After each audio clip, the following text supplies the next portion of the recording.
Like most high-profile movies nowadays, Christopher Nolan's The Odyssey has been bogged down in controversy. Most of that centers upon his interpretation of the source material, as well as some casting choices that I can only describe as questionable. But regardless of what side of those never-ending culture war debates you happen to land, there is no denying the fact that anticipation for the movie itself is at an all-time high.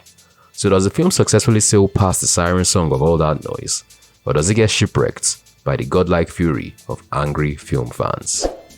In typical Christopher Nolan fashion, the story of the Odyssey is told in a non-linear manner, primarily through flashbacks, but the general gist is as follows.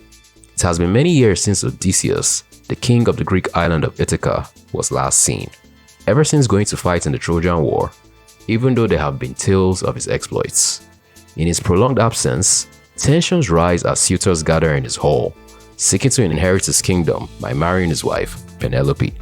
Except Odysseus is not dead, but merely caught by the many trials that have plagued his journey home, as he struggles to return in time to save what's left of his kingdom. Heading into 2026, I knew there was one movie I absolutely had to see, and that film was The Odyssey, Christopher Nolan's first foray into the realm of epic fantasy.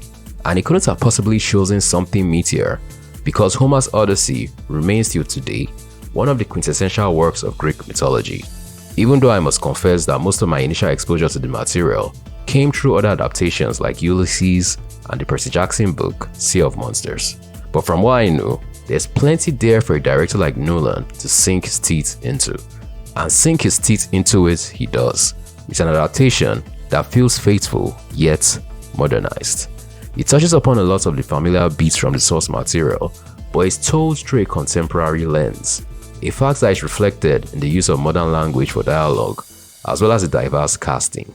These are the two main areas of contention for purists out there, but I'd be lying if I said I was bothered by any of it beyond the first 5 minutes of the film, because once I got over that initial hurdle of seeing Travis Scott belting out stories as a resident bard, I was fully locked in and immersed in the narrative.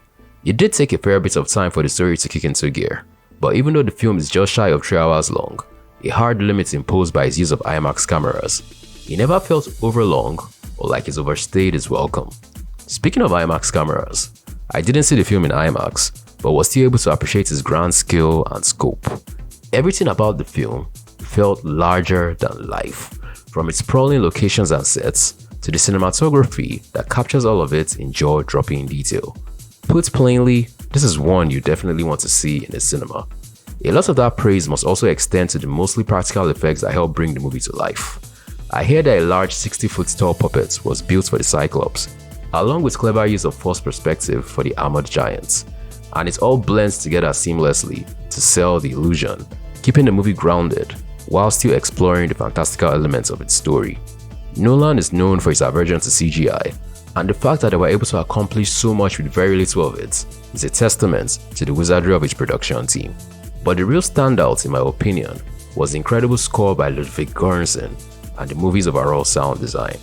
His music was able to elevate the visuals in the best way possible, adding layers of tension when needed. I'd be surprised if he didn't pick up yet another Oscar next year, along with the entire sound team. The screams of that Cyclops echoing inside his cave will haunt my nightmares for weeks to come, and I wouldn't have it any other way. In terms of performances, Matt Damon was a more than capable lead. The same goes for Anne Hathaway as Penelope. Even Elliot Page and Lupita Nyong'o gave half-decent portrayals of their characters. The only truly weak link among the bunch was Travis Scott, a casting that Nolan himself confesses was born out of their trying to draw a link between the storytelling of bards of old and that of rappers today. And considering how little he was in the actual film, I imagine it would be possible to cut out his scenes entirely, and the movie wouldn't be worse for it. The Odyssey is a sprawling epic fantasy adventure worthy of the Christopher Nolan name. It is the work of a director who is clearly in full control of his craft and all the resources at his disposal. And for a movie that seemed engineered to leave moviegoers divided, I was surprised by how much it plays like a crowd pleaser.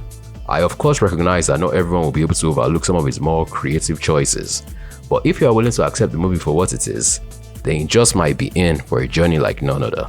I'll give the film an 8 out of 10. What did you think of The Odyssey? Let me know in the comment section down below. I'll be dropping a review for Spider-Man Brand New Day soon, so make sure you subscribe to the channel with notifications turned on if you don't want to miss that review as soon as it goes up. And until the next one, this is Michael, signing off.